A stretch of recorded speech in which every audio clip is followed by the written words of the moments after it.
हम बेकी और कार्ल को देखते हैं जो भाई बहन हैं और अपनी कार में कहीं जा रहे हैं।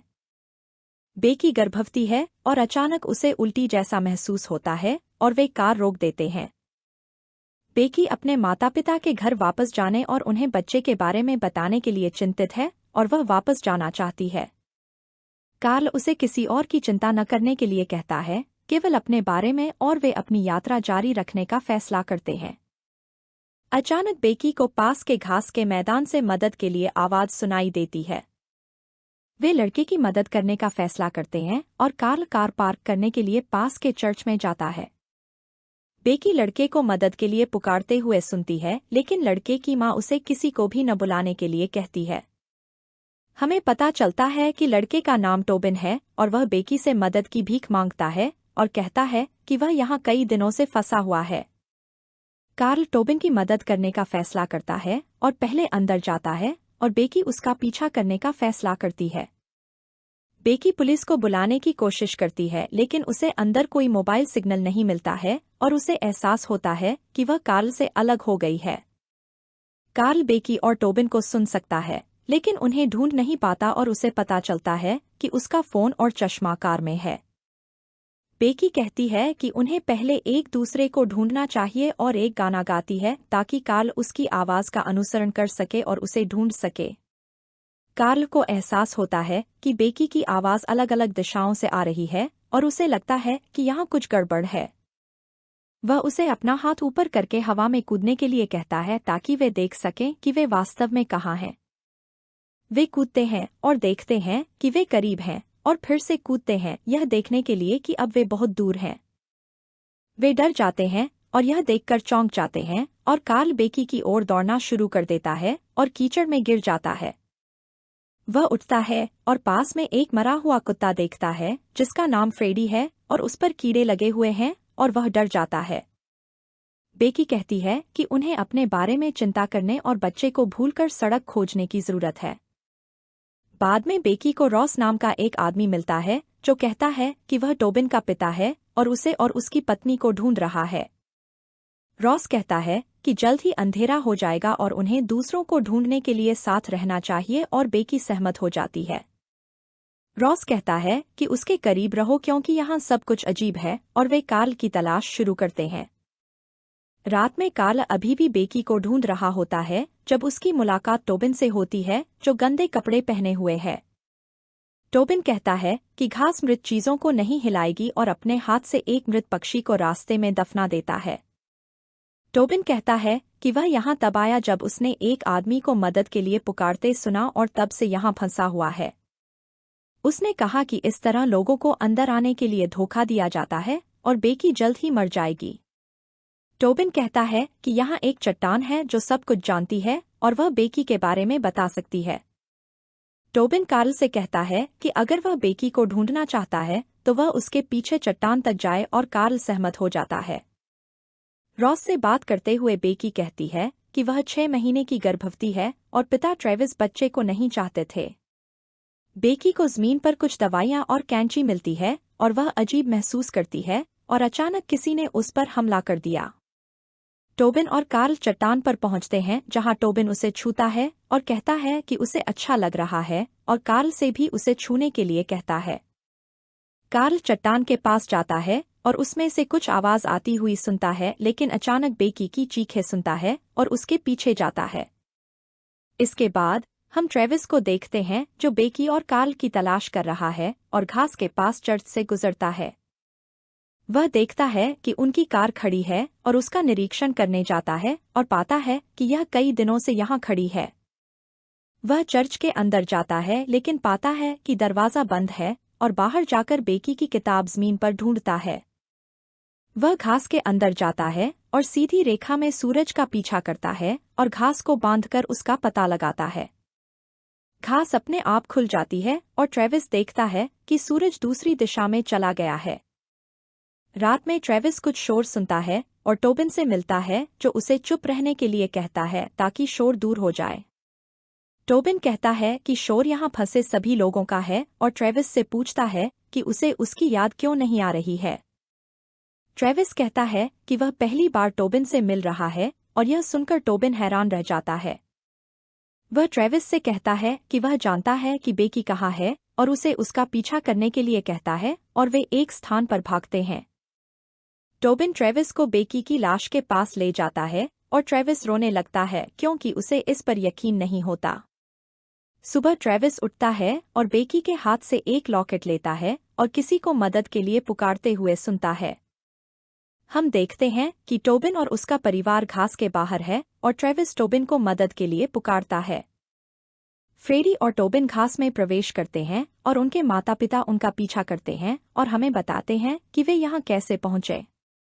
हमें पता चलता है कि यहाँ समय अलग तरह से चलता है और ट्रेविस उन्हें अंदर आने के लिए मना करता है, लेकिन पहले से ही देर हो चुकी है।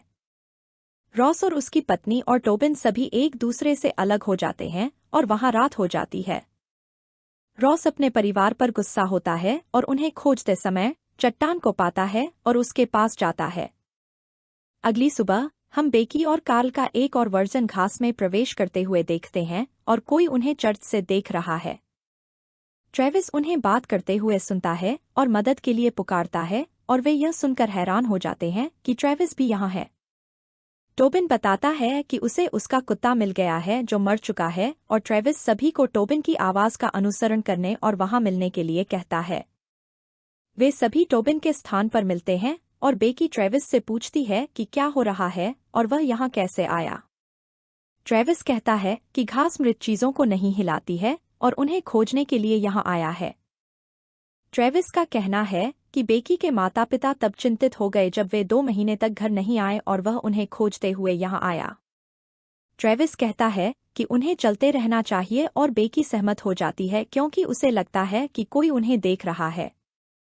ट्रेविस टोबिन को क्षेत्र देखने के लिए अपने कंधों पर बैठाता है और टोबिन एक इमारत को देखता है जो बहुत दूर है। वे उस दिशा में आगे बढ़ना शुरू करते हैं और बेकी को लगता है कि बच्चा उसके पेट में लात मार रहा है। बेकी कहती है कि उसे लड़की होने वाली है और वह ट्रेविस से पेट को छूने और महसूस करने के लिए कहती है। अचानक उन्हें बेकी के फ़ोन पर एक कॉल आती है जो एक संदेश है जिसमें कहा गया है कि ट्रेविस को कार्ल से बचाए और उन्हें फिर से वही गलतियां नहीं दोहरानी चाहिए। बेकी महिला से बात करने की कोशिश करती है लेकिन कॉल डिस्कनेक्ट हो जाती है और यह संदेश सुनकर सभी चौंक जाते हैं। वे आगे बढ़ते रहते हैं और घास बेकी के गर्भाशय में प्रवेश करती है, उसे दर्द होता है और वह बेहोश हो जाती है।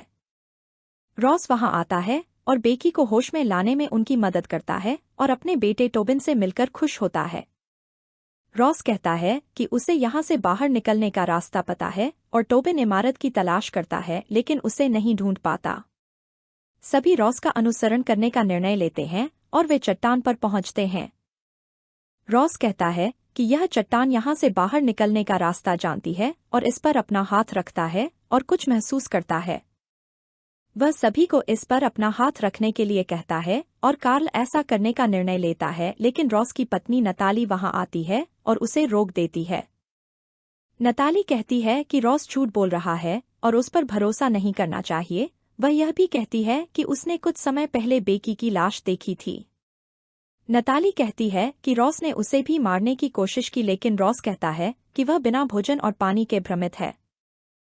बेकी और अन्य लोग वहां से जाने का निर्णय लेते हैं और रॉस उनसे उस पर विश्वास करने और चट्टान को छूने के लिए कहता है।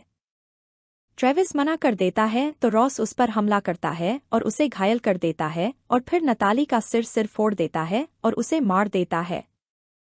सभी डर जाते हैं और वहां से भाग जाते हैं और वे एक और फ्रेडी से मिलते हैं जो जीवित है, जो उन्हें इमारत में ले जाता है। वे देखते हैं कि इमारत खाली पड़ी है और टोबिन कहता है कि अगर वे घास में रहेंगे तो वे जीवित वापस आते रहेंगे।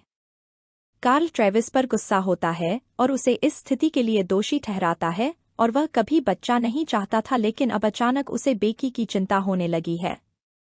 ट्रेविस वह अपने व्यवहार के लिए खेद व्यक्त करता है और कहता है कि कार्ल उसकी बहन से प्यार करता है और उसे बचाना चाहता है।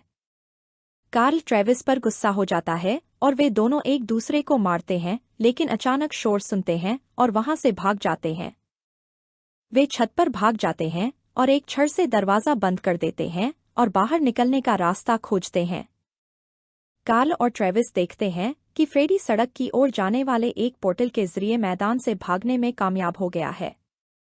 वे पोर्टल की जांच करने जाते हैं और ट्रेविस छत से फिसल जाता है। कार्ल ने जानबूझकर उसे नीचे धकेल दिया। हमें पता चलता है कि कार्ल ईर्ष्यालु था और वास्तव में उसकी बहन से प्यार करता था और टोबिन यह देखता है। रॉस दूसरे पोर्टल के जरिए छत पर पहुंच गया है और हर कोई वहां से भाग जाता है। बेकी ट्रेविस के बारे में पूछती है और कार्ल उससे झूठ बोलता है कि वह जल्द ही आ रहा है। बेकी उस पर विश्वास नहीं करती और रॉस वहां आता है और कार्ल उससे भागने की कोशिश करता है।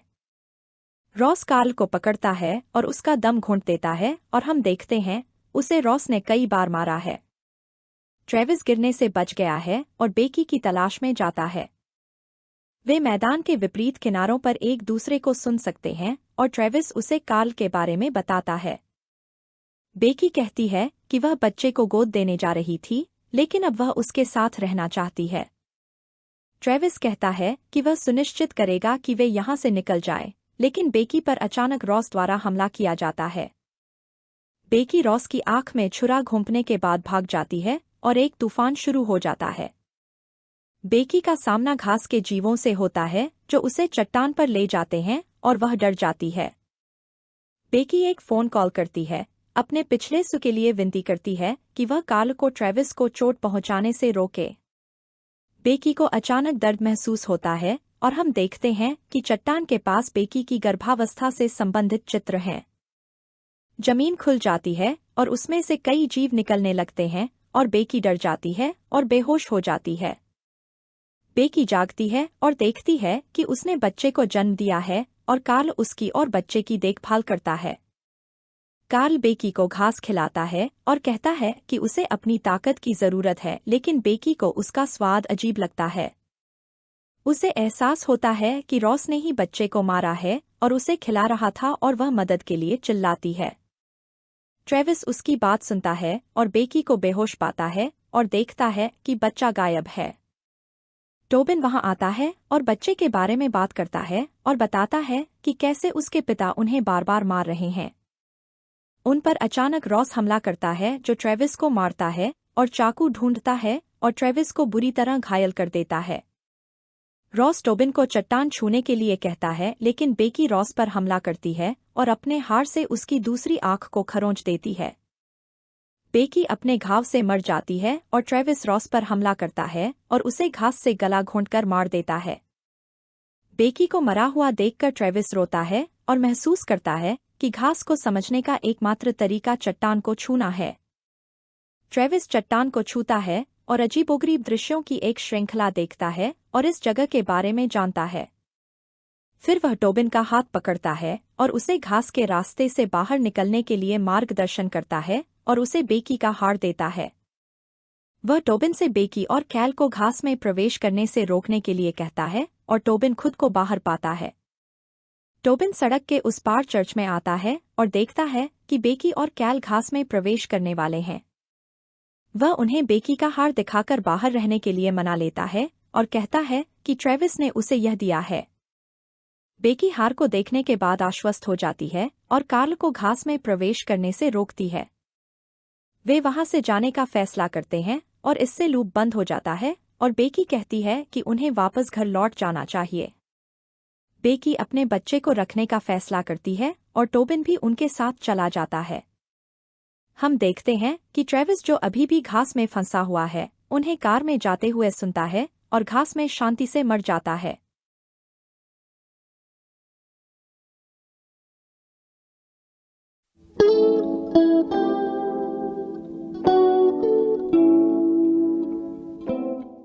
शुरुआत में हम दोस्तों के एक समूह को देखते हैं, हेली, ग्रांट, पैक्सटन, पैगी, मैडलिन, लुकास और एलिस।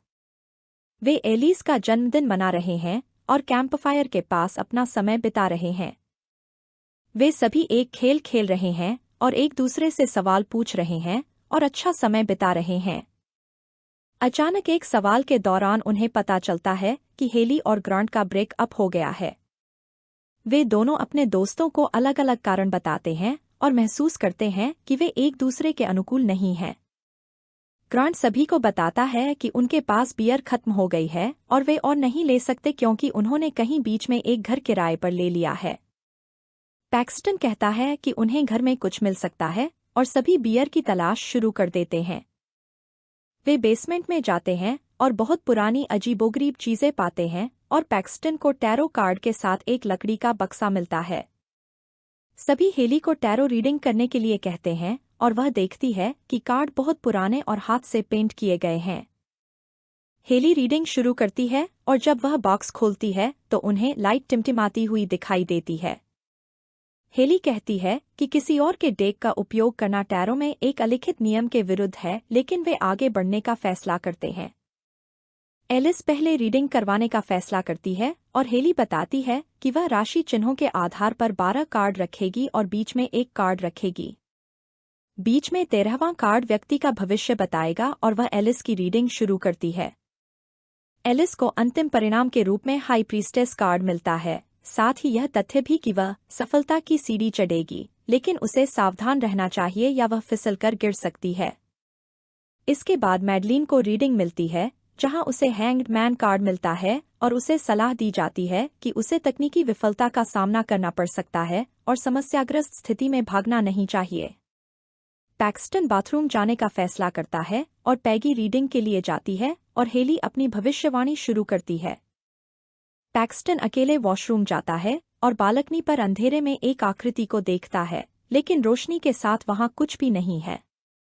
पैगी को जादूगर कार्ड मिलता है और उसे सलाह दी जाती है कि उसे 2 दिशाओं में खींचा जा सकता है, लेकिन उसे शांत रहना चाहिए। पैक्सटन वापस आता है और रीडिंग के लिए जाने का फैसला करता है और उसे द फूल कार्ड मिलता है।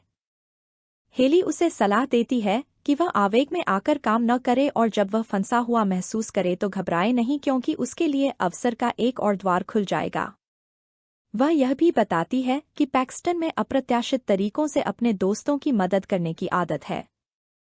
लुकास अपनी रीडिंग के लिए जाता है और उसे द हर्मिट कार्ड मिलता है और उसे सलाह दी जाती है कि उसे कुछ पैसे मिल सकते हैं और हर्मिट की रोशनी उसे गलत रास्ते पर ले जा सकती है। ग्रांट आखिरकार अपनी रीडिंग लेने का फैसला करता है और उसे द टॉवर कार्ड मिलता है, जो दर्शाता है कि रिश्ता बर्बाद हो रहा है और वह खुद इसे नष्ट कर रहा है। ग्रांट को लगता है कि हेली उनके असफल रिश्ते के लिए उसे दोष देने के लिए कार्ड का उपयोग कर रही है और वह क्रोधित हो जाता है। हेली उसे शांत रहने की सलाह देती है और ग्रांट उसे पहले अपनी कुंडली पढ़ने के लिए कहती है। हेली अपनी कुंडली पढ़ती है और उसे डेथ कार्ड मिलता है और इसका मतलब है कि प्यार उसकी मौत बनने वाला है। बाद में रात में बॉक्स में जादू सक्रिय हो जाता है और हमें कुछ दृश्य दिखाई देते हैं। अगले दिन वे घर जाने का फैसला करते हैं और ग्रांट देखता है कि हेली ने दूसरी कार में बैठने का फैसला किया है। बाद में कार में पेट्रोल भरते समय लुकास आता है और सबको बताता है कि उसने लॉटरी में $700 जीते हैं। घर पहुंचने के बाद एलिस और पैगी बात कर रहे हैं और हमें पता चलता है कि वे सगाई कर चुके हैं। एलिस कमरे के बाहर कुछ शोर सुनती है और एक सीढ़ी ढूंढती है और उसे ऊपर धकेलती है। बाद में वह फिर से कुछ शोर सुनती है और बाहर जाती है और पाती है कि सीढ़ी फिर से नीचे है। वह जांच करने के लिए ऊपर जाती है और वहां बहुत सी मोमबत्तियां और वही टैरो कार्ड पाती है। उस पर हाई प्रीस्टेस के एक राक्षसी संस्करण द्वारा हमला किया जाता है, जिसने उसे नीचे धकेल दिया और सीढ़ी से मार दिया। उसके बारे में हेली की भविष्यवाणी सच हो गई है और उसकी मृत्यु को एक दुर्घटना माना जाता है। सभी दोस्त मिलते हैं और एलिस की मौत के बारे में जानकर चौंक जाते हैं और हेली पैगी के साथ रहने का फैसला करती है। लुकास मैडलिन को घर छोड़ता है और वे एक दूसरे को गले लगाते हैं और शुभ रात्रि कहते हैं और हम देखते हैं कि कोई लुकास को देख रहा है। पैगी एक बुरे सपने से जागती है और हेली उसे यह कहकर शांत करती है कि कोई भी भाग्य से नहीं लड़ सकता। वह कहती है कि उसने टैरो पढ़ना तब शुरू किया जब उसकी मां बीमारी से जूझ रही थी, लेकिन कार्ड हमेशा उसकी मौत की भविष्यवाणी की। एलिस ने उसे बताया कि वह भाग्य नहीं बदल सकती और उसे एलिस की मौत के लिए खुद को दोषी नहीं मानना चाहिए। मेट्रो में लुकास पर हर्मिट ने हमला किया, जो एक लालटेन लेकर जा रहा था और सभी लाइटें बंद हो रही थीं। लुकास डर गया और एक दरवाजे के अंदर चला गया और एक अखबार पाया जिसमें उसकी मौत की भविष्यवाणी की गई थी। वह रोशनी को टिमटिमाता हुआ देखता है और एक स्टेशनरी ट्रेन के डिब्बे में चला जाता है, जहां हर्मिट उस पर फिर से हमला करता है। लुकास डर जाता है और ट्रेन से कूद जाता है, जहां भागने की कोशिश करते समय एक तेज रफ्तार ट्रेन की चपेट में आकर उसकी मौत हो जाती है। हेली की दूसरी भविष्यवाणी भी सच हो गई है और सभी को इस बारे में पता चल गया है। पुलिस सभी से पूछताछ करती है और उन्हें लगता है कि कुछ अजीब हो रहा है। वे फिर से पैगी के घर पर मिलते हैं और हत्याओं के बारे में चर्चा करते हैं और पैक्सटन को लगता है कि ये हत्याएं हैं। ग्रांट को लगता है कि यह संयोग नहीं हो सकता, जहां 2 दिनों में उनके 2 दोस्त मर गए। हेली को अचानक एहसास होता है कि प्रत्येक मृत्यु टैरो रीडिंग से मेल खाती है और यहां तक कि सभी को अपनी रीडिंग के बारे में याद दिलाती है। वह कहती है कि उसकी रीडिंग और मृत्यु बहुत समान है, लेकिन ग्रांट को उसकी बात पर विश्वास नहीं होता। वे इंटरनेट पर उत्तर खोजने का निर्णय लेते हैं और अल्मा नामक व्यक्ति द्वारा लिखे गए कुछ लेख पाते हैं। अल्मा ने मेक्सिको में हुई कुछ ऐसी ही मौतों के बारे में लिखा था और वे उससे मिलने का निर्णय लेते हैं। वे सभी उसके स्थान पर जाते हैं और उसे बाहर बुलाने के लिए उसके दरवाजे पर जाते हैं। अल्मा उसे बताती है कि उसे किसी से मिलने में कोई दिलचस्पी नहीं है और हेली उसे रीडिंग के बारे में बताती है। अल्मा उनसे मिलने के लिए सहमत हो जाती है और हेली उसे टैरो रीडिंग के बारे में पूरी कहानी बताती है। अल्मा हेली से पूछती है कि क्या कार्ड हाथ से पेंट किए गए थे और लकड़ी के बक्से में थे, जिस पर हेली हाँ कहती है। अल्मा कहती है कि ये कार्ड 1951 से कई मौतों के लिए जिम्मेदार थे और कई अजीब दुर्घटनाओं का कारण बने हैं। अल्मा कहती है कि उसने और उसके दोस्तों ने लंदन में भी कार्ड का इस्तेमाल किया और सभी में से केवल वह ही बची है। उसने कहा कि उसने अपने अलावा सभी की रीडिंग की और शायद इसीलिए वह बच गई। अल्मा कहती है कि वह पिछले 15 सालों से इन कार्ड को नष्ट करने के लिए खोज रही है। अल्मा कहती है कि ये कार्ड एस्ट्रोलॉजर नाम की महिला के हैं जो 1798 में एक हंगेरियन काउंट की सेवा करती थी और उसके लिए भविष्य की भविष्यवाणी करती थी। ज्योतिषी ने एक दिन भविष्यवाणी की कि उसकी गर्भवती पत्नी और बच्चा प्रसव के दौरान मर जाएंगे। उसने कई अलग अलग रीडिंग की कोशिश की, लेकिन हमेशा एक ही परिणाम मिला और उन्हें समाज से निर्वासित कर दिया गया। बाद में उसकी रीडिंग सच हो गई और काउंट ने अपने आदमियों को ज्योतिषी की बेटी को मारने का आदेश दिया। ज्योतिषी ने अपने दुहक में काउंट और उसके करीबी दोस्तों पर रीडिंग की, जिससे उनकी मृत्यु हो गई। फिर उसने खुद को मार डाला और डेक को श्राप दिया कि जो कोई भी कार्ड का इस्तेमाल करेगा वह मर जाएगा। अल्मा कहती है कि जो कोई भी उन कार्डों का उपयोग करता है वह शापित है और उनसे कहती है कि यदि वे जीवित रहना चाहते हैं तो डेक को नष्ट कर दें। वे घर वापस जाने का निर्णय लेते हैं, लेकिन ग्रांट को अभी भी विश्वास नहीं होता कि अल्मा क्या कह रही थी। पुल पार करते समय उनकी कार में खराबी आ जाती है और वह बीच सड़क पर रुक जाती है। मेडलिन को लगता है कि उसकी भविष्यवाणी सच हो रही है और हैंग्ड मैन उसे खिड़की पर एक संदेश छोड़ता है। मेडलिन डर जाती है और कार से बाहर भागती है और हेली उसे रोकने के लिए उसके पीछे जाती है। जब अन्य लोग अभी भी कार में होते हैं तो कार सेंसर सक्रिय हो जाते हैं और उन पर किसी द्वारा हमला किया जाता है। भागते समय हैंग्ड मैन मेडलिन पर रस्सी डालता है और उसे फांसी पर लटकाकर मार देता है। हेली की एक और भविष्यवाणी सच हो जाती है और हर कोई डर जाता है और रोता है और वहां से भाग जाता है। पैक्सटन कहता है कि उन्हें कैंपस में जाकर अपने कमरे में छिपने की जरूरत है, लेकिन अन्य लोग उससे सहमत नहीं होते। वे कार्ड नष्ट करने के लिए घर जाने का निर्णय लेते हैं, लेकिन पैक्सटन उन्हें छोड़कर कैंपस चला जाता है। कैंपस जाते समय पैक्सटन को लगता है कि कोई उसका पीछा कर रहा है और वह पीछे द फूल को देखता है। वह इमारत के अंदर जाता है और लिफ्ट से अपने कमरे में जाने का फैसला करता है।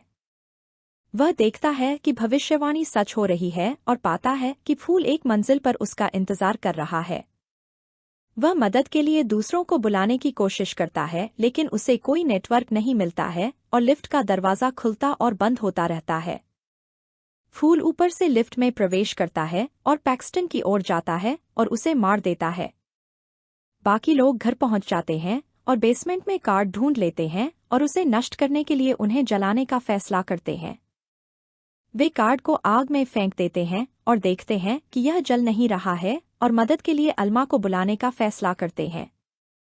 अल्मा वहां आती है और बताती है कि ज्योतिषी जादू का उपयोग करके कार्ड को जीवित करती है और ज्योतिषी की आत्मा से संपर्क करने का प्रयास करती है। अल्मा एक रीडिंग करती है और ज्योतिषी की आत्मा को वहां बुलाती है, लेकिन वह अब हिलने में असमर्थ है। ज्योतिषी अल्मा पर एक रीडिंग करती है और वह 6 ऑफ स्वॉर्ड्स कार्ड द्वारा मार दी जाती है। बाकी लोग डर जाते हैं और वहां से भाग जाते हैं और पैगी ग्रांट और हेली से अलग हो जाती है। पैगी बेसमेंट में जाती है और जादूगर से मिलती है जो उसे पकड़ने की कोशिश करता है। पैगी वहां से रेंगने और एक बॉक्स में छिपने में कामयाब हो जाती है जिसे जादूगर ने खोजा है। वह बॉक्स का इस्तेमाल जादू की चाल करने के लिए करता है और पेजे को आरी से आधा काटकर मार देता है। हेली की एक और भविष्यवाणी सच हो जाती है और समूह में से केवल 2 ही बचे रह जाते हैं। यहां से भागने के तरीके पर चर्चा करते समय हेली को एहसास होता है कि अगर वह कार्ड से ज्योतिषी की कुंडली पढ़ ले तो अभिशाप खत्म हो सकता है। ग्रांट उससे सहमत नहीं है, लेकिन यह देखकर कि हेली कितनी आश्वस्त है, आखिरकार उसकी योजना से सहमत हो जाती है। अचानक उन पर शैतान और मौत का हमला होता है और ग्रांट को शैतान घसीट कर ले जाता है। हेली वहां से भागती है और राक्षस उसका पीछा करता रहता है जो अंततः उसे पकड़ लेता है। ग्रांट अंतिम क्षण में आता है और हेली को मारे जाने से बचाता है। हेली रीडिंग करने का फैसला करती है और ग्रांट शैतान से लड़ने की कोशिश करता है। शैतान ग्रांट को बेहोश कर देता है और उसे नर्क में घसीटना शुरू कर देता है और हेली ज्योतिषी के लिए रीडिंग शुरू करती है। हेली कहती है कि उसके सभी कार्ड उल्टे हैं और वह बहुत दर्द में है और उसे अंतिम कार्ड डेथ कार्ड के रूप में देती है। हेली कहती है कि वह अतीत में फंसी नहीं रह सकती और वह अपनी मां के दुख को भूल जाती है और ज्योतिषी की आत्मा परिणामस्वरूप जल जाती है। अभिशाप समाप्त हो जाता है और ज्योतिषी की आत्मा टैरो कार्ड के साथ नष्ट हो जाती है। ग्रांट भी बच जाता है और हम देखते हैं कि आत्मा आखिरकार अपनी बेटी के साथ शांति से रहती है। हेली और ग्रांट एक दूसरे को गले लगाते हैं और वहां से निकल जाते हैं और सड़क पर एक कार को अपनी ओर आते हुए देखते हैं। वे देखते हैं कि पैक्सटन कार में है जो बच गया है और उसे देखकर खुश होते हैं। हेली की भविष्यवाणी कि पैक्सटन अपने दोस्तों की अप्रत्याशित तरीके से मदद करेगा सच हो गई है। पैक्सटन को उसके रूममेट टॉड ने बचाया जिसने आखिरी सेकंड में लिफ्ट का दरवाजा खोला, जिससे द फूल गायब हो गया।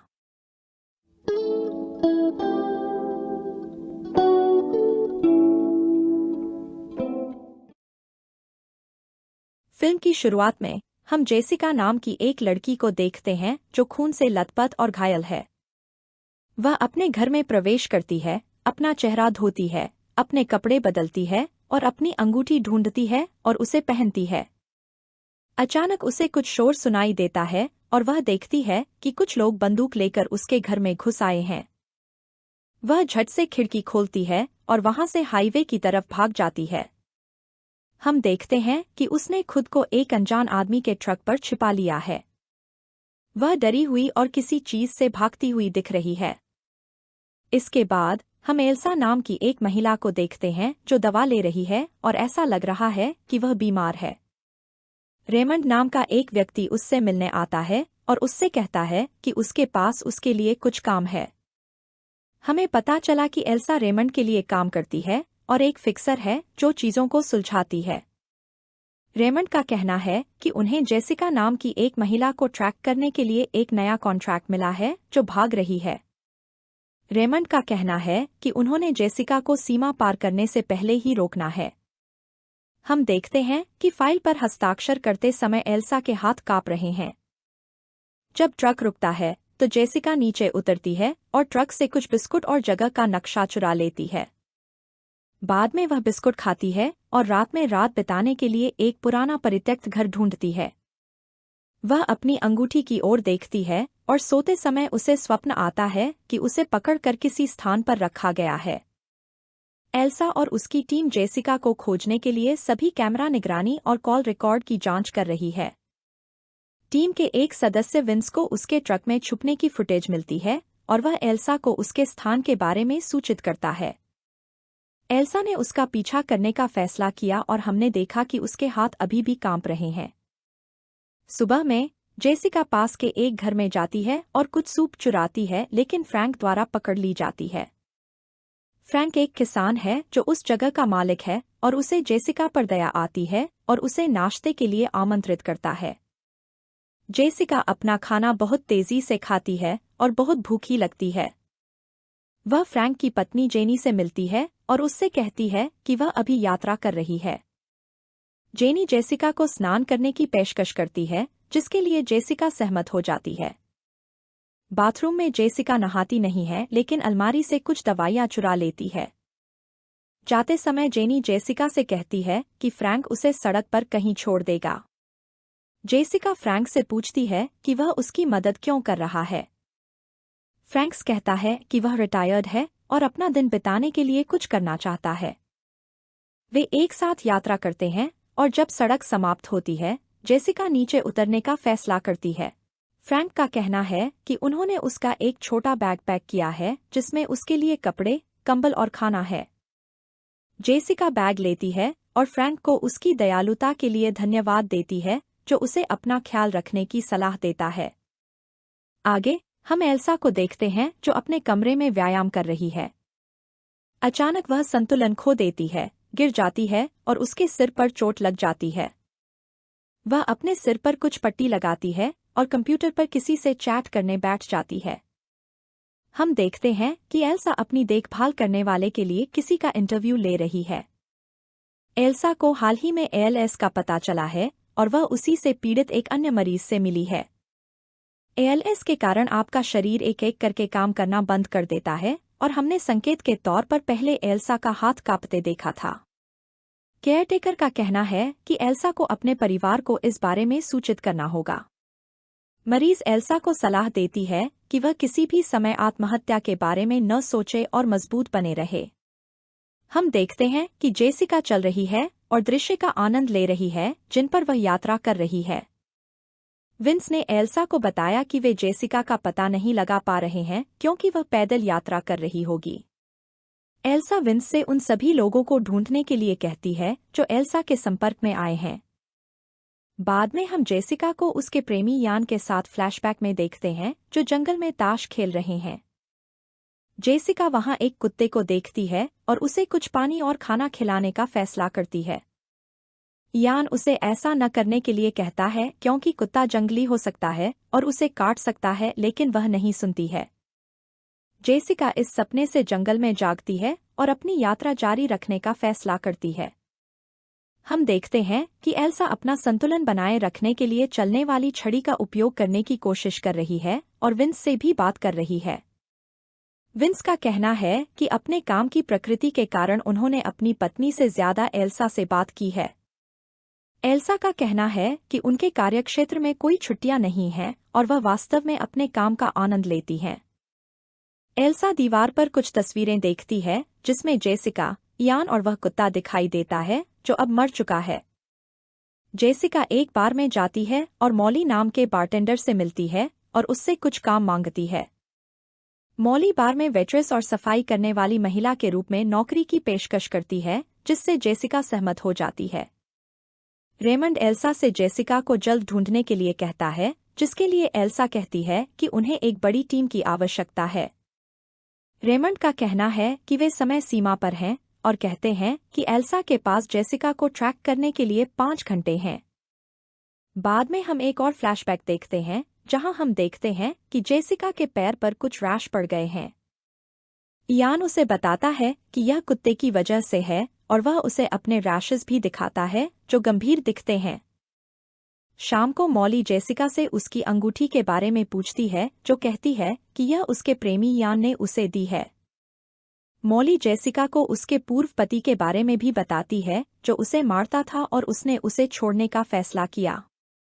बार बंद करने के बाद मॉली जेसिका को अपने स्थान पर रुकने और रात बिताने की पेशकश करती है। जेसिका ने निमंत्रण स्वीकार कर लिया और उसे बताया कि वह हमेशा यात्रा करना और दुनिया का पता लगाना चाहती थी। जेसिका का कहना है कि वह एक छोटे शहर से आती हैं और उन्हें लगता है कि ऐसा करने का यह सही समय है। एल्सा अपनी शर्ट पर बटन लगाने के लिए संघर्ष कर रही है और उसे किसान फ्रैंक के स्थान के बारे में फोन आता है जिसने जेसिका की मदद की थी। एल्सा फ्रैंक के स्थान पर जाती है और खुद को बचाने के लिए एंटीवायरस सूट पहनती है। वह घर में प्रवेश करती है और कहती है कि वह जेसिका की तलाश कर रही है जो इबोला वायरस के एक प्रकार से पीड़ित है। एल्सा का कहना है कि वायरस संक्रामक है और रक्तस्राव का कारण बनता है। एल्सा अंदर फ्रैंक या जेनी को ढूंढने में असमर्थ है, लेकिन उसे सिंक में कुछ खून दिखाई देता है। वह जेनी को बाहर देखती है और उसका पीछा करते हुए एक शेड में जाती है जहां वह जेनी को रोते हुए देखती है। एल्सा जेनी के करीब जाती है और देखती है कि उसके बाल गिरे हुए हैं, उसका चेहरा खून से भरा हुआ है और आंखें अलग हैं। फ्रैंक भी उस पर पीछे से हमला करता है जो वायरस से प्रभावित है। एल्सा ने अपनी जान बचाने के लिए फ्रैंक और जेनी को गोली मार दी और उन्हें मार डाला। एक अन्य फ्लैशबैक में हम यान को रात में खांसते हुए देखते हैं और उसके दाने कुछ खतरनाक रूप में बदल गए हैं। यह देखकर जेसिका डर जाती है और एम्बुलेंस बुलाकर उसे अस्पताल ले जाने का फैसला करती है। एम्बुलेंस उन्हें किसी अन्य स्थान पर ले जाती है जहां कुछ लोग जेसिका को बाहर निकालते हैं। एल्सा रेमंड से वायरस के बारे में पूछती है जो कहता है कि यह वायरस उस कुत्ते में था जो प्रयोगशाला से भाग गया था। कुत्ते को जेसिका और इयान ने पाया था और वायरस ने जेसिका को अगले मेजबान के रूप में चुना और बदल दिया। रेमंड का कहना है कि वायरस के प्रकोप को रोकने के लिए फ्रैंक और जेनी को मारना जरूरी था। एल्सा रेमंड पर गुस्सा होती है और उससे वायरस के बारे में पूरी जानकारी मांगती है। उनका कहना है कि यह वायरस जेसिका की लार, उल्टी और खून के जरिए दूसरों में फैल रहा है और संपर्क के 2 दिनों के भीतर फैलता है। रेमंड का कहना है कि जेसिका वायरस की स्वस्थ वाहक है और इससे प्रभावित नहीं है। हम देखते हैं कि जेसिका को किसी प्रयोगशाला के तहखाने में एक कमरे में बंद कर दिया गया है और कुछ खाना दिया गया है। रेमंड का कहना है कि एल्सा को वायरस फैलाने से पहले जल्द ही जेसिका को लाने की जरूरत है। उनका कहना है कि जेसिका को उसकी स्थिति के बारे में पता नहीं है और वह सोच रही है कि उसने अपने प्रेमी की हत्या कर दी है। बाद में जब गार्ड जेसिका के लिए खाना लेकर आता है तो उसे पता चलता है कि उसके कमरे में अंधेरा है। वह उसे देखने के लिए अंदर जाने का फैसला करता है। कमरे में प्रवेश करते ही जेसिका पीछे से भाग जाती है, लेकिन गार्ड उसे पकड़ने में सफल हो जाता है। भागने के लिए जेसिका अपने कमरे के बल्ब से गार्ड को मार देती है और इयान को दूसरे कमरे में देखती है।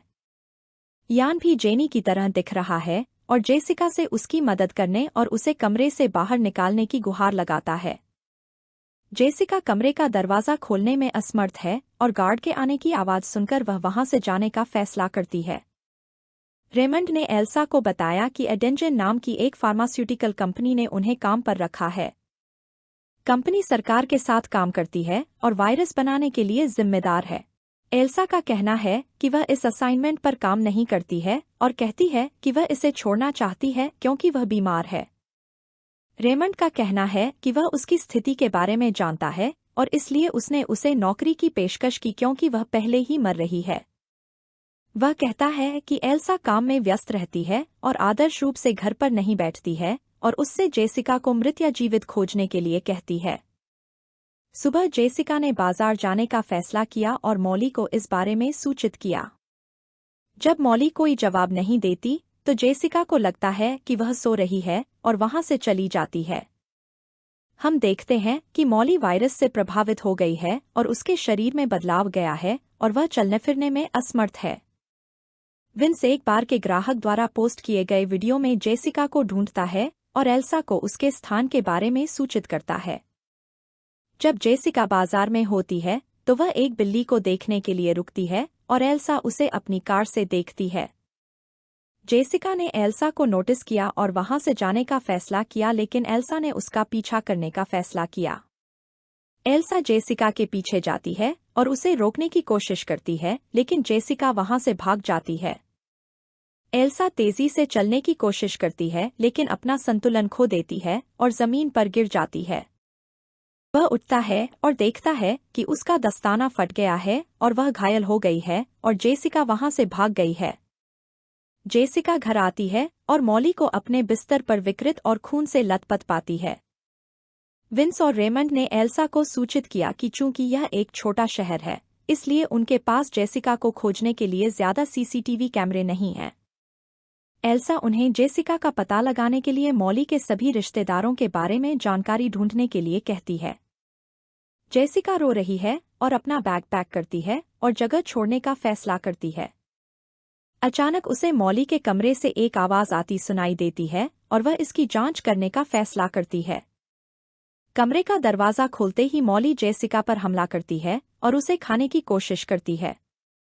जेसिका नीचे भागती है और मॉली उसका पीछा करती है।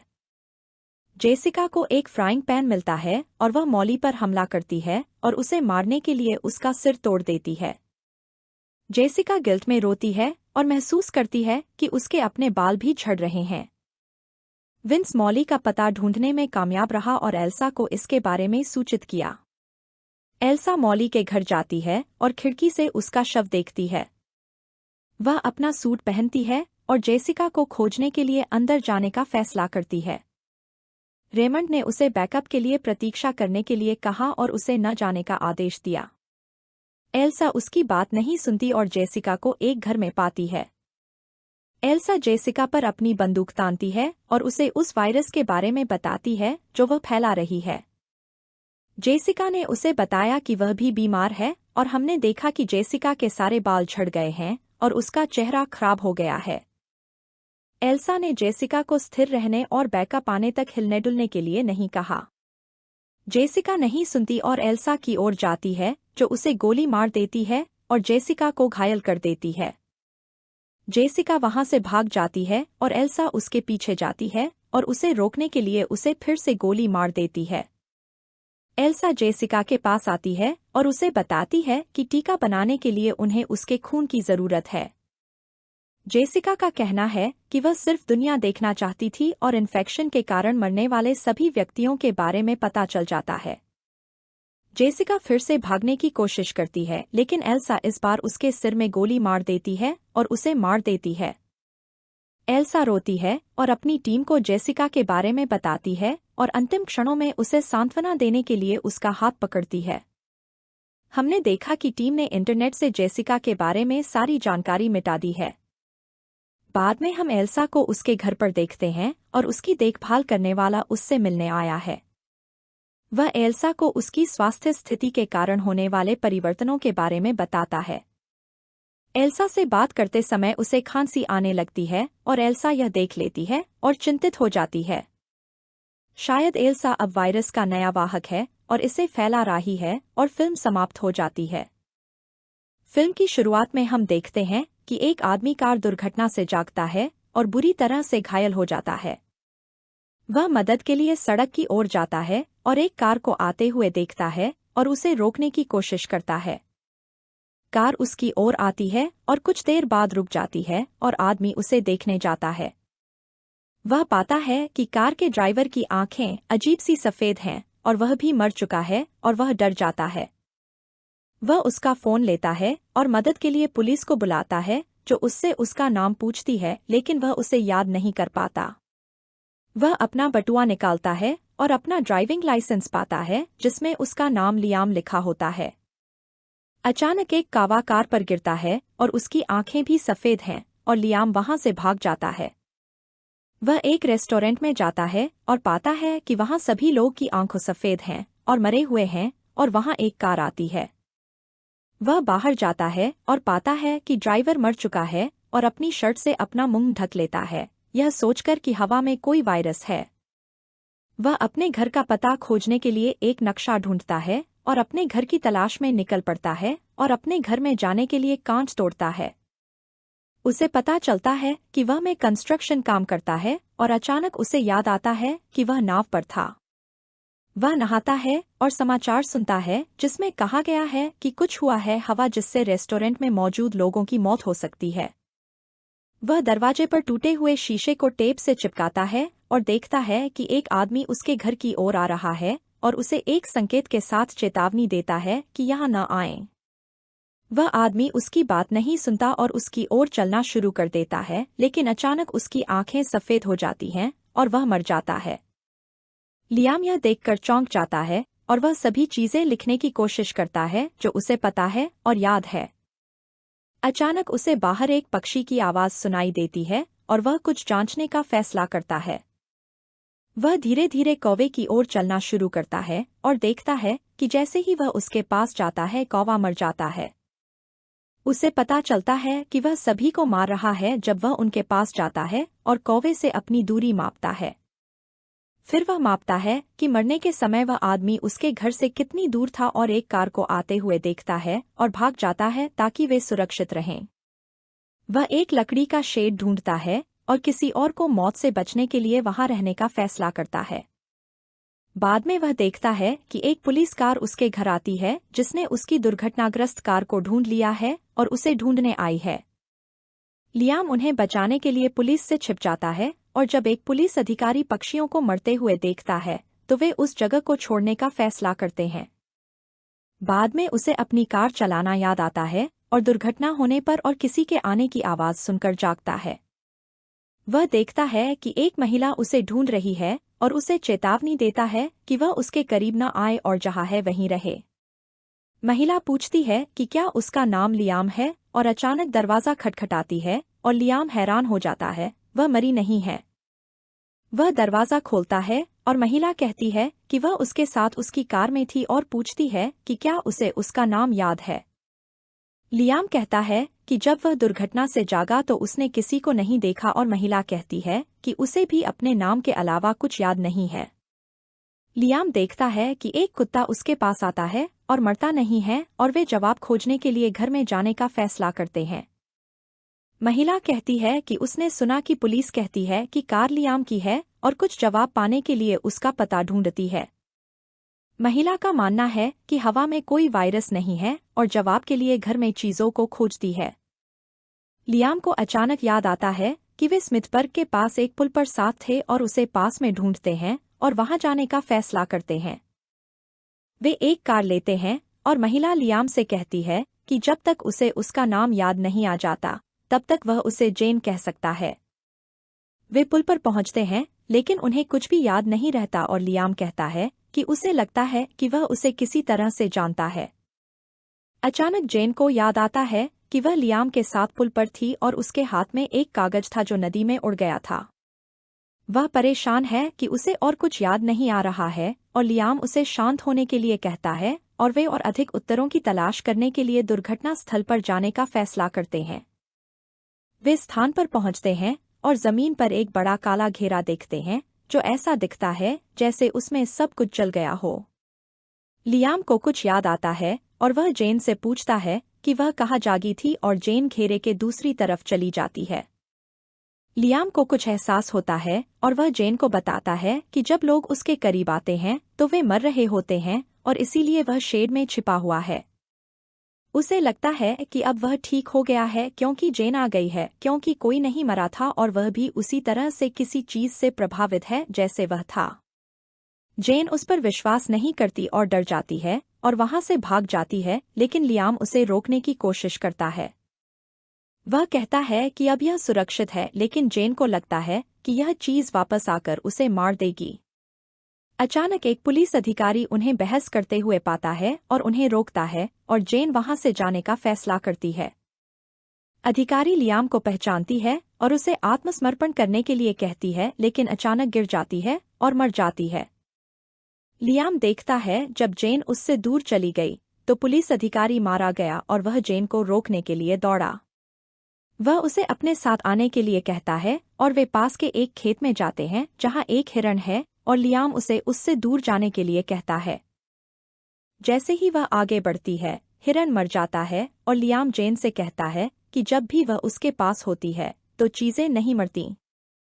लियाम कहता है कि उन्हें अस्पताल जाना चाहिए, लेकिन जेन कहती है कि वह दुर्घटना के बाद अस्पताल में थी और उन्हें उसके शरीर पर कुछ नहीं मिला।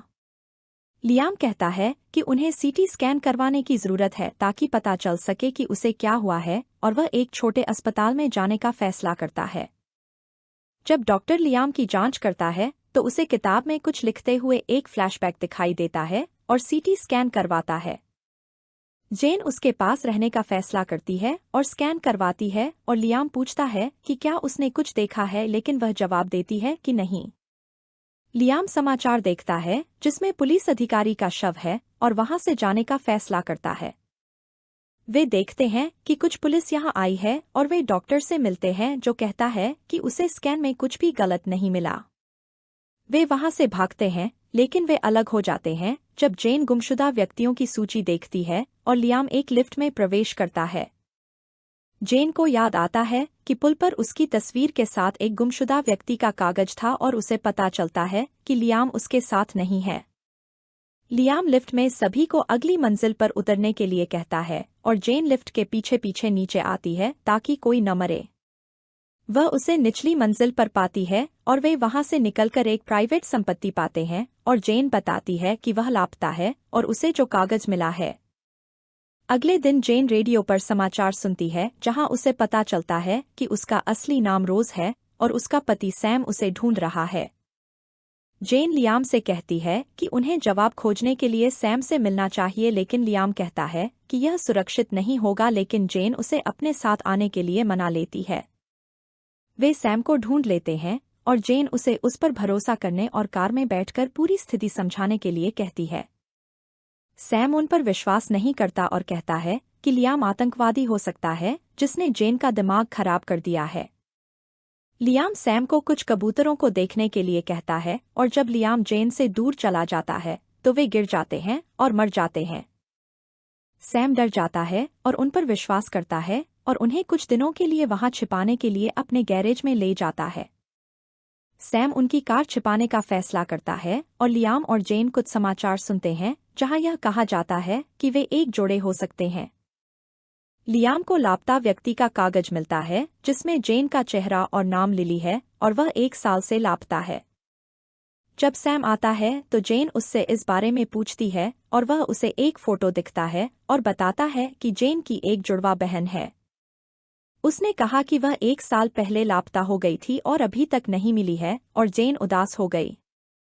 जेन ने अपनी बहन को खुद ही खोजने की कोशिश की और हम देखते हैं कि उसे न पाकर उसने पुल से कूदकर जान देने का फैसला किया। वहां उसकी मुलाकात लियाम से हुई जिसने उसकी जान बचाई और उसे कूदने से मना किया और उसे उसके घर छोड़ने की पेशकश की। जेन को यह सब याद है और वह लियाम को यह भी बताती है कि उसने उसकी जान कैसे बचाई और उसका शुक्रिया अदा करती है।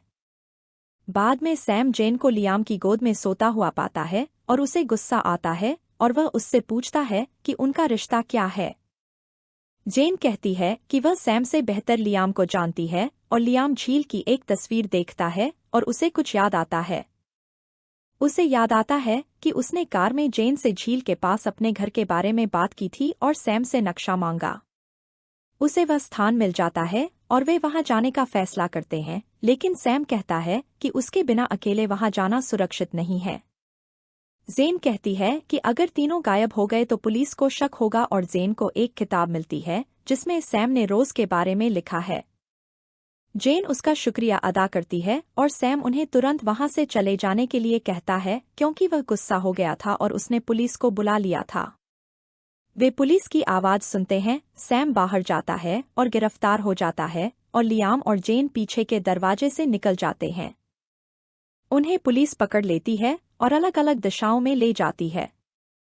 लियाम और जेन चिल्लाते हैं और उन्हें अलग न करने के लिए कहते हैं, लेकिन पुलिस उनकी बात नहीं सुनती और उन्हें अलग कर देती है। जब लियाम जेन से बहुत दूर होता है तो उसके आसपास के सभी लोग मर जाते हैं और वह दुखी होकर रोता है। वह जेन के पास जाता है और उसे ढूंढता है और सैम हथकड़ी की चाबियां ढूंढता है और उसे मुक्त करता है। सैम पीछे रहने का फैसला करता है और सभी को बताता है कि क्या हुआ और उन्हें वहां से चले जाने के लिए कहता है। वे वहां से एक कार में भागते हैं और बाद में एक गैस स्टेशन पर वे एक समाचार देखते हैं जहां एक सैटेलाइट में खराबी आ गई है। वे देखते हैं कि सैटेलाइट ने कुछ रोशनी पैदा की है और उन्हें लगता है कि यह उनके साथ जो हो रहा है उससे जुड़ा होना चाहिए। वे वहां से निकल जाते हैं और एक कार उनका पीछा करती है और वे झील के पास के घर पहुंचते हैं। अगली सुबह लियाम को लगता है कि उनके साथ जो हुआ है उसका कोई इलाज नहीं हो सकता है और वह टहलने के लिए बाहर चला जाता है। आग लगाने की कोशिश करते समय जेन को अंदर एक पुरानी किताब मिलती है और लियाम झील में नाव चलाने का फैसला करता है। उसे कुछ याद आता है और जेन को पता चलता है कि किताब में कुछ गड़बड़ है, इसमें उसकी बहन सहित कई लापता लड़कियों के पोस्टर हैं। उसे याद है कि दुर्घटना की रात लियाम ने उसकी बहन के बारे में पूछा था, जबकि उसने उसे कुछ भी नहीं बताया था। लियाम को झील में एक शव को धकेलना याद है और हमें पता चलता है कि लियाम एक सीरियल किलर है। उसका अगला लक्ष्य रोज थी और कार में उसने उसे बेहोश करने के लिए इंजेक्शन लगाने की कोशिश की। जेन ने उससे लड़ने की कोशिश की और लियाम ने कार का संतुलन खो दिया और दुर्घटना हो गई। दुर्घटना के बाद उसने उससे भागने की कोशिश की, लेकिन लियाम ने कहा कि वह अपनी बहन को नहीं ढूंढ पाएगी।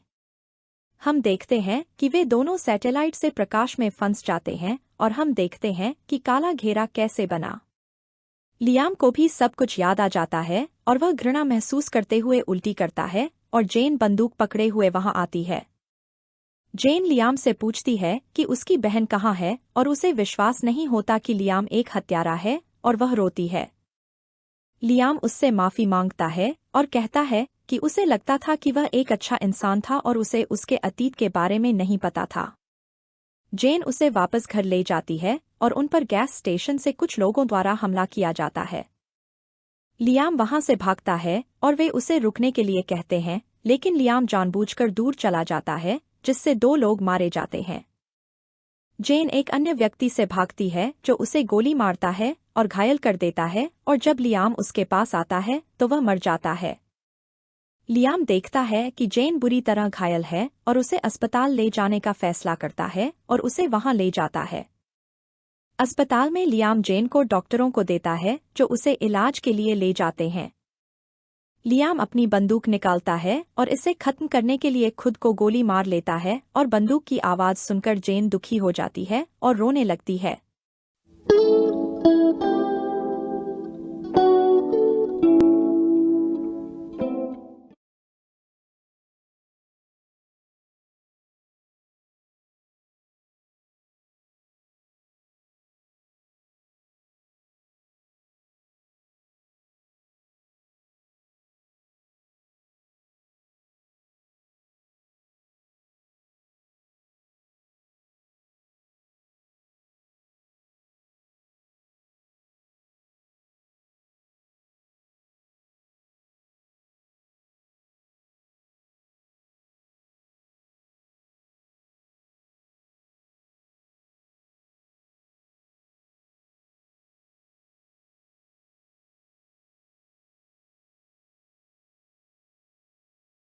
हमें बताया जाता है कि आयरलैंड में एक रहस्यमय जंगल है जो किसी भी नक्शे पर नहीं है। यह एक खतरनाक जंगल है क्योंकि जंगल में जाने वाला व्यक्ति कभी बाहर नहीं आता और हमेशा के लिए खो जाता है। इसके बाद हम एक आदमी को जंगल में किसी चीज से भागते हुए देखते हैं। वह एक point of no return sign पर आता है। वह जंगल में साइन बोर्ड के पास से भागता है और देखता है कि सूरज रात के लिए ढल रहा है, और देखता है कि वह फिर से उसी साइन बोर्ड पर वापस आ गया है। वह अपनी घड़ी देखता है और उसे पता चलता है कि रात होने वाली है, और वह एक समूह में कई पक्षियों को ऊपर उड़ते हुए देखता है। वह एक पेड़ पर चढ़ता है लेकिन नीचे गिर जाता है और चोटिल हो जाता है। वह अपने बैग से चाकू निकालता है, लेकिन एक प्राणी द्वारा हमला किया जाता है जो उसे मार देता है और खा जाता है। इसके बाद हम मीना नाम की एक महिला से मिलते हैं जो एक पालतू जानवर की दुकान में काम करती है और उसे अपनी किताब में चित्र बनाना बहुत पसंद है। उसका मालिक उसे एक सुनहरा पक्षी दिखाता है और उसे बताता है कि उसे पक्षी को पास के चिड़ियाघर में पहुंचाना है। मीना सहमत हो जाती है और पक्षी को अपने घर ले जाती है और उसे बताती है कि आज उसकी माँ की पुण्यतिथि है जो 15 साल पहले मर गई थी।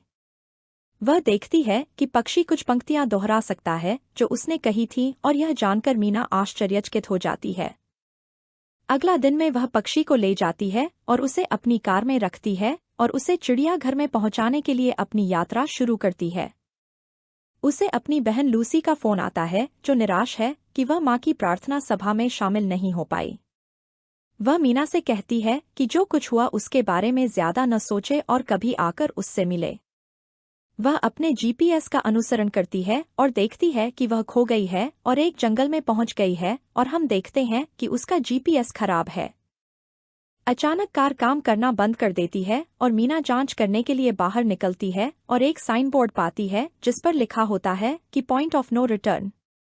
वह पक्षी को लेती है और उसकी मदद करने के लिए किसी को खोजने का फैसला करती है और वह जंगल में चलना शुरू कर देती है। कुछ कदम चलने के बाद उसे एहसास होता है कि उसे अपनी कार में वापस जाना चाहिए, लेकिन वह अपनी कार नहीं ढूंढ पाती और जंगल में खो जाती है। वह पक्षी का नाम डार्विन रखने का फैसला करती है और कुछ पक्षियों को उड़ते हुए देखती है और कुछ जानवरों की आवाजें सुनती है। वह वहां से भागती है और एक बूढ़ी औरत को देखती है जो एक घर की ओर भागती है और मीना उससे मदद मांगती है। बूढ़ी औरत मीना से कहती है कि वह जल्दी से घर में घुस जाए और मीना भागकर अंदर जाती है और बूढ़ा औरत घर को बंद कर देती है। हम देखते हैं कि घर में 3 लोग हैं, बूढ़ी औरत मैडलिन, सियारा नाम की एक लड़की और एक लड़का डैनियल। वे मीना को बताते हैं कि इस जगह का नाम द कूप है और कहते हैं कि वे भी उसकी तरह खो गए हैं। मैडलिन सियारा से मीना को एक लाइन में उनके पास खड़ा करने और वॉचर्स का इंतजार करने के लिए कहती है। वे मीना को बताते हैं कि वॉचर्स सूर्यास्त के बाद रात में आते हैं और सूर्योदय तक उन्हें देखते रहते हैं। वे ऐसा एक कांच की खिड़की के माध्यम से करते हैं जो बाहर से दिखाई देती है और अंदर से एक दर्पण की तरह दिखती है। वे मीना को वॉचर्स को ठीक से देखने के लिए आगे बढ़ने के लिए कहते हैं और हम बाहर कुछ तालियां सुनते हैं। अगली सुबह मीना घर छोड़ने और अपनी कार खोजने का फैसला करती है और एक छोटी लड़की को उसका नाम पुकारते हुए देखती है। वह वहां से भागती है और पाती है कि वह चारों तरफ से जंगल से घिरी हुई है और मैडलिन उसे ढूंढ लेती है। वह मीना को बताती है कि वे सभी यहां से भागने की कोशिश कर चुके हैं, लेकिन ऐसा करने में असमर्थ हैं क्योंकि जंगल में हैलुसिनेशंस होता है। वह मीना को बताती है कि जंगल में कई साइन बोर्ड हैं जो संख्याओं से चिह्नित हैं और सभी एक सर्कल में एक सीमा की तरह हैं। उन्हें सूर्यास्त तक सीमा के भीतर रहना चाहिए और सूर्यास्त से पहले घर वापस लौट जाना चाहिए। यदि वे सूर्यास्त के बाद सीमा पार करते हैं तो वे खो जाएंगे और मर जाएंगे, और उन्होंने उसे बताया कि ये साइनबोर्ड प्रोफेसर नामक एक व्यक्ति द्वारा बनाए गए हैं।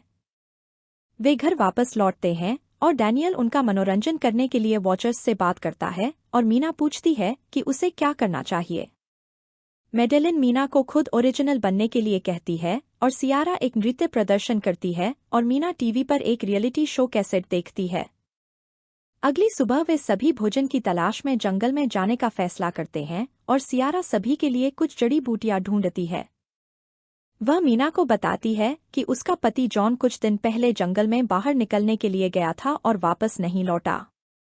उसे विश्वास है कि वह वापस आएगा और वह ज्यादा चिंतित नहीं है और मीना को एक बिल दिखाता है। वह मीना को बताती है कि वॉचर्स दिन में बिलों में जाते हैं और रात में बाहर आते हैं और जंगल में कई बिल हैं। मैडेलिन को पता चलता है कि सियारा पिछले 5 महीनों से यहाँ है और बाद में मैडेलिन उसे कुछ नियम बताती है। वह कहती है कि मीना को कभी भी शीशे की ओर पीठ नहीं करनी चाहिए, सूर्यास्त के बाद घर से बाहर जाना चाहिए और बिल के पास जाना चाहिए। मैडलिन का कहना है कि वे इन नियमों का पालन करते हैं और वॉचर्स उन्हें सुरक्षित रहने देते हैं और उन पर हमला नहीं करते हैं। रात में मीना शीशे के पास जाती है और उस पर टैप करती है और वापस सो जाती है, लेकिन अचानक किसी के वापस टैप करने की आवाज सुनती है। मैडेलिन उसे शांत रहने और शीशे के सामने चुपचाप खड़े रहने के लिए कहती है। अगली सुबह डैनियल बाहर जाता है और अपने जाल में एक पक्षी को फंसा हुआ पाता है और मीना को बताता है कि मैडेलिन एक शिक्षिका हुआ करती थी। मीना को पता चलता है कि डैनियल यहाँ 8 महीने से ज्यादा समय से है और उन्होंने कभी कोई वॉचर नहीं देखा। मीना को लगता है कि मैडेलिन सभी से झूठ बोल रही है और जवाब के लिए एक बिल की जांच करने का फैसला करती है। डैनियल उसे रोकने की कोशिश करता है, लेकिन मीना उसे मना लेती है और वह रस्सी के सहारे बिल में उतर जाती है। बिल के अंदर उसे कुछ पुराने अखबार, एक कैम रिकॉर्डर और एक पुरानी साइकिल मिलती है। वे साइकिल को ऊपर ले जाते हैं और जब मीना बाहर निकलने वाली होती है तो उसे एक प्राणी कुछ कहते हुए दिखाई देता है और एक हाथ उसकी ओर आता हुआ दिखाई देता है। इसके बाद हम देखते हैं कि डैनियल ने मीना को बाहर निकाला है और वे दूसरों से झूठ बोलते हैं कि उन्हें ये चीजें एक चट्टान के पीछे मिलीं। मैडेलिन उन पर विश्वास नहीं करती और मीना से पूछती है कि क्या उसने कुछ देखा है, लेकिन वह झूठ बोलती है और कहती है कि नहीं। डैनियल कैम रिकॉर्डर की मरम्मत करने में कामयाब हो जाता है और उसे टीवी पर सेट कर देता है ताकि वह बाहर के दरवाजे की फुटेज रिकॉर्ड करने के लिए कैमरे की तरह काम करे। रात में वे वॉचर्स का इंतजार करते हैं और अचानक किसी के दरवाजे पर दस्तक देने की आवाज सुनते हैं और बाहर एक आदमी को देखते हैं। उन्हें पता चलता है कि जॉन वापस आ गया है और वह उन्हें दरवाजा खोलने के लिए कहता है ताकि वह अंदर आ सके। मैडेलिन कहती है कि यह एक चाल है क्योंकि सूर्यास्त के बाद कोई भी जंगल में जीवित नहीं रह सकता और मैडेलिन से पूछती है कि उसे बाइक कहाँ मिली। सियारा दरवाजा खोलने की कोशिश करती है लेकिन मैडेलिन उसे रोकती है और उसे नियमों के बारे में याद दिलाती है।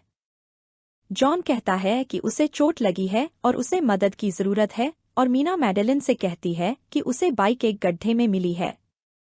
मैडेलिन उस पर गुस्सा होती है और उसे स्वार्थी कहती है लेकिन मीना कहती है कि वह यहाँ ज्यादा समय तक नहीं रहेगी और बाहर निकलने का रास्ता ढूंढने की कोशिश कर रही थी।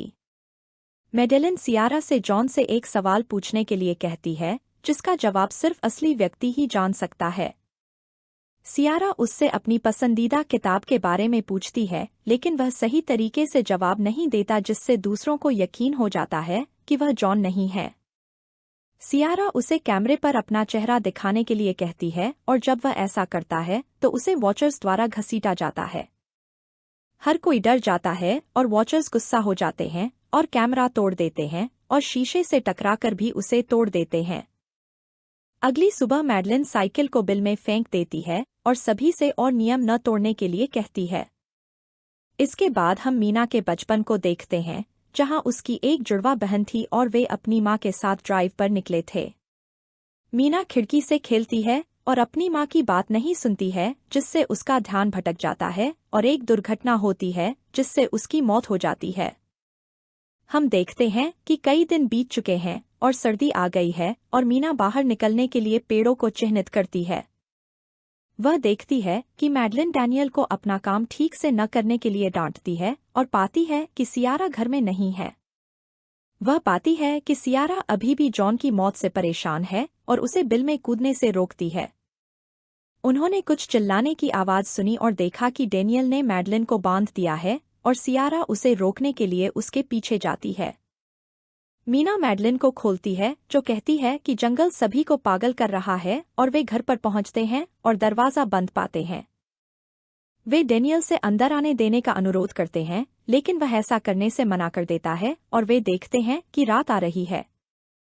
वे एक झाड़ी में छिपने का फैसला करते हैं और डैनियल और सियारा दर्पण के पास वॉचर्स का इंतजार करते हैं। रात में वे वॉचर्स को देखते हैं जो लंबे जीव हैं और इंसानों की तरह चलते हैं और वे घर में मीना और मैडेलिन को न देखकर क्रोधित हो जाते हैं और चले जाते हैं। मैडेलिन कहती है कि वे उन्हें ढूंढ रहे हैं और फिर से घर जाते हैं और डैनियल से दरवाजा खोलने का अनुरोध करते हैं। मीना डैनियल को बताती है कि वह उसके विपरीत एक अच्छा इंसान है। मीना अपनी बहन को फोन भी नहीं करती और अपनी मां को मारने के लिए जिम्मेदार है। डैनियल दरवाजा खोलता है और मैडेलिन उस पर क्रोधित हो जाती है और कहती है कि उसे पहले ही मार देना चाहिए था। वे सभी दर्पण के सामने खड़े हैं और मैडेलिन का कहना है कि वह इस जंगल का स्टडी करने के लिए आई थी क्योंकि उसे बाहर के ऐसे रहस्यमय विषय पसंद थे। वह कहती है कि उसने कई महीने पहले एक वॉचर को देखा था जो बिल्कुल उसके जैसा दिखता था और सभी को बताती है कि वॉचर्स को कई नामों से पुकारा जाता है जैसे परिया, चेंजलिंग आदि।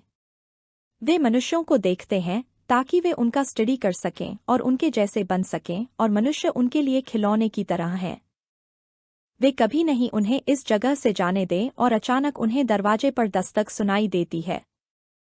वे वॉचर्स को जॉन और मीना की आवाज में दरवाजा खोलने के लिए कहते हुए सुनते हैं और वे दरवाजे को एक टेबल से बंद कर देते हैं। टेबल को हटाने के बाद उन्हें एक बंकर का छिपा हुआ दरवाजा मिलता है और वे इसे खोलने और नीचे जाने का फैसला करते हैं। वे बंकर का दरवाजा बंद करते हैं और वॉचर्स दरवाजा और शीशा तोड़कर घर में घुस जाते हैं। बंकर के अंदर वे देखते हैं कि इसमें बहुत सारा खाना है और वॉचर्स पर कुछ रिसर्च है। उन्हें एक कंप्यूटर मिलता है लेकिन उसमें इंटरनेट कनेक्शन नहीं है और उन्हें प्रोफेसर रोरी के कुछ वीडियो मिलते हैं। रोरी सभी को बताता है कि उसने यह जगह वॉचर्स का स्टडी करने के लिए बनाई है जो हर रात उसे देखने आते हैं। वह बताता है कि वॉचर्स ने उसकी नकल करना शुरू कर दिया है, लेकिन उन्होंने कुछ गलतियां की हैं, जैसे कि आंखों का आकार और उंगलियों का आकार और गिनती गलत है। वह कहता है कि वह निर्दोष लोगों को यहाँ लाया और वह बंकर में छिपा गया जबकि वॉचर्स ने लोगों की नकल की और उन्हें मार डाला।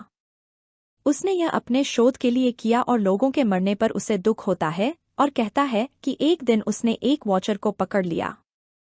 वह वॉचर से बात करने की कोशिश करता है लेकिन ऐसा करने में असमर्थ होता है और मीना अंतिम वीडियो देखने का फैसला करती है। रॉय कहता है कि वह वॉचर को मारने जा रहा है जो ऊपर उसका इंतजार कर रहा है और खुद को भी मार डालेगा। वह कहता है कि उसने नदी के पास एक नाव छिपाई है और वीडियो देखने वाले किसी भी व्यक्ति को उसे खोजने और भागने के लिए कहता है। वह कहता है कि नाव को खोजने के लिए पक्षियों का पीछा करें और विश्वविद्यालय में उसके कार्यालय में जाएं और इस जगह के उसकी सभी खोजों को नष्ट कर दें। वह चाहता है कि कोई भी इस जगह को न खोज पाए और वह ऊपर जाता है और वॉचर और खुद को गोली मार लेता है। वे सभी नाव को खोजने का फैसला करते हैं और अगली सुबह वे बंकर से बाहर आते हैं और जंगल में जाते हैं। मेडलिन सभी को एक साथ रहने के लिए कहती है क्योंकि जंगल उनका ध्यान भटकाने की कोशिश करेगा और वे डार्विन को छोड़ देते हैं और उसका पीछा करते हैं। वे जंगल में पक्षी का पीछा करते हैं और एक बड़ा घेरा पाते हैं जिस पर वॉचर्स के चित्र बने हुए हैं। मैडलिन का कहना है कि यह वह जगह है जहां वॉचर्स को उन मनुष्यों द्वारा कैद किया जाना चाहिए जो कभी उनके साथ रहते थे। वह कहती है कि मनुष्यों के साथ युद्ध हारने के बाद वॉचर्स जो परियां थीं, ने अपना जादू और पंख खो दिए। वे अब इस जंगल में रहते हैं और इसे छोड़ नहीं सकते और केवल रात में ही बाहर आते हैं। वे पक्षी का पीछा करते हैं और देखते हैं कि रात आ रही है और कई वॉचर्स को बिल से बाहर आते हुए सुनते हैं। वे वहां से भागते हैं और वॉचर्स उनका पीछा करते हैं और वे नाव को ढूंढते हैं और उसे जंजीरों से मुक्त करते हैं। डैनियल जॉन को मदद के लिए पुकारते हुए देखता है और उसे बचाता है और अन्य उसे ऐसा न करने की चेतावनी देते हैं। जॉन जो एक वॉचर है, डैनियल को मार देता है और कई वॉचर्स आ जाते हैं और अन्य नाव में भागने में सफल हो जाते हैं। वॉचर्स जंगल से बाहर नहीं निकल पाते और अगली सुबह वे देखते हैं कि वे जंगल से बाहर हैं। वे एक बस रोकते हैं और पास के शहर में जाते हैं और मीना कहती है कि वह विश्वविद्यालय जाएगी क्योंकि प्रोफेसर ने सबूत नष्ट करने के लिए कहा था। हम देखते हैं कि दुर्घटना के दौरान मीना की बहन लूसी के चेहरे पर गंभीर चोट लगी है और उसे अपनी मां को मारने का पछतावा है। बाद में मीना विश्वविद्यालय में रोरी के कार्यालय जाती है और पाती है एक बक्सा जिसमें उसके रिसर्च पत्र थे। उसे पता चलता है कि परियां और मनुष्य शांति से साथ रहते थे और दोस्त थे। कुछ परियां जिन्हें हाफलिंग्स कहा जाता था जो आधी परी और आधी इंसान थी और नकल करने की क्षमता रखती थीं। उसे एक पेंटिंग और कुछ तस्वीरें मिलती हैं और वह कुछ चर्चा करने के लिए सियारा से मिलने का फैसला करती है। वह सियारा को तस्वीरें दिखाती है जिसमें मैडलिन रोरी के साथ दिखाई देती है और उसे बताती है कि मैडलिन उसकी पत्नी थी। रोरी के जंगल में जाने से कई साल पहले मैडलिन की मृत्यु हो गई थी और रोरी ने उसे वापस लाने की कोशिश की थी। मैडलिन जो उनके साथ रह रही थी वह एक वॉचर थी और दूसरों से अलग थी क्योंकि वह दिन के उजाले में चल सकती थी। वे मैडलिन के आने का इंतजार करते हैं और देखते हैं कि एक कार घर में आती है लेकिन उसमें सियारा दिखाई देती है। मीना को पता चलता है कि वह मैडलिन से बात कर रही थी जो सियारा में बदल गई थी। मैडलिन उन दोनों पर हमला करती है और कहती है कि वह यहाँ मीना की तरह बनने आई है और कहती है कि उसके रहस्य की रक्षा की जानी चाहिए। मीना कहती है कि वह किसी को नहीं बताएगी और वे जंगल में एक परिवार की तरह रहे जहां उन्होंने एक दूसरे की रक्षा की। मैडलिन उसकी बात नहीं सुनती और कहती है कि वे उसके लिए उसके पालतू जानवरों की तरह थे और वह जंगल के बाहर आने के लिए लंबे समय तक इंतजार करती थी। वह कहती है कि वह डेवॉकर है जो धूप में चल सकती है और मीना में बदल जाती है और उस पर हमला करती है। मैडलिन कहती है कि मीना जीने लायक नहीं है क्योंकि उसने अपनी मां को मार डाला है। मीना कहती है कि वह जानती है कि मैडलिन एकमात्र डेवॉकर क्यों है क्योंकि वह एक हाफलिंग है। वह कहती है कि मैडलिन आधी इंसान है और दूसरे इंसानों की तरह ईर्ष्या, घृणा, प्यार और फॉरगिवनेस भी महसूस करती है। मीना कहती है कि वह जानती है कि मैडेलिन अकेलापन महसूस करती है और मानती है कि दुनिया में दूसरे हाफलिंग भी हैं। वह कहती है कि मैडेलिन को उन्हें ढूंढना चाहिए और मैडेलिन बदलना शुरू कर देती है और पंख उगाती है और उसे धन्यवाद देती है। मैडेलिन वहां से उड़ जाती है और मीना को पता चलता है कि सियारा ठीक है। बाद में मीना अपनी जुड़वां बहन से मिलती है और उसे जंगल के बारे में बताती है और कहती है कि मैडेलिन अभी भी उसे देखती है। वह कहती है कि मैडेलिन अलग अलग रूप लेती है और उसे देखती है और लूसी लंबे समय के बाद मीना से मिलकर खुश है। हम देखते हैं कि डार्विन भी उनके साथ है और हम एक छोटी लड़की को खिड़की से उन्हें देखते हुए देखते हैं। हमें पता चलता है कि यह लड़की मैडेलिन है जो अभी भी मीना पर नजर रखती है और अपने जैसे अन्य लोगों को ढूंढ रही है।